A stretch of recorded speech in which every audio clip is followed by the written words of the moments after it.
साई संस्थांच्या सुरक्षा विभागात काही सुरक्षा रक्षक माजी सैनिकांच्या सेवेचा लाभ घेत असल्याच्या संशयावरून संस्थांनी त्यांच्या कागदपत्र पडताळणीचे आदेश दिले होते। त्याची काल प्रत्यक्ष पडताळणी पार पडली। या पडताळणीसाठी जिल्हा माजी सैनिक कल्याण समितीचे कर्नल कोरडे यांचे शिष्टमंडळ शिर्डीत दाखल होते। त्यांच्यासमोर सदर पडताळणी पार पडली।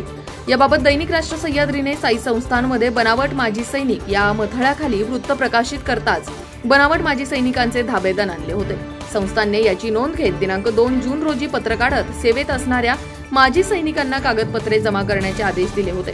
त्यावर संरक्षण विभागाने अंमलबजावणी करत मे मॉडर्न वीर रेस सिक्युरिटी फोर्स पुणे, रक्षक सिक्युरिटी सर्व्हिसेस या दोन्ही एजन्सीकडून कागदपत्रे मागवली होती।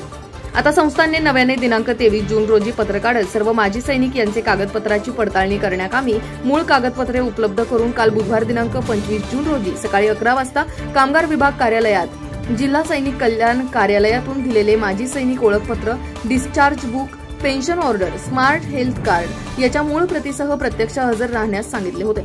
त्यानुसार जिल्हा माजी सैनिक कल्याण समितीचे कर्नल कोरडे व त्यांचे शिष्टमंडळ, प्रशासकीय अधिकारी संदीप कुमार भोसले, कामगार अधिकारी शरद डोके यांच्या उपस्थितीत सर्व माजी सैनिकांना समक्ष बोलावून कागदपत्रांची तपासणी केली असता अनेक जणांकडे अपूर्ण अथवा बनावट कागदपत्रे आढळली, तर एक जणाकडे कागदपत्रेच नव्हती असा धक्कादायक प्रकार समोर आला।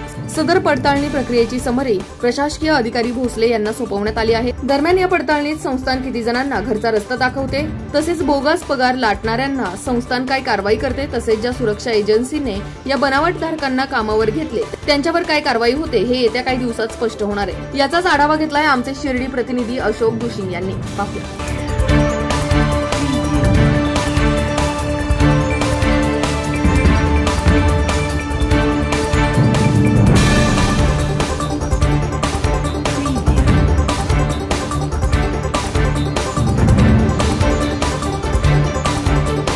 अशाच ताज्या आणि महत्त्वपूर्ण घडामोडींसाठी पाहत रहा राष्ट्र सह्याद्री न्यूज। राष्ट्र सह्याद्री न्यूजला लाईक करा, शेअर करा आणि सबस्क्राइब करा।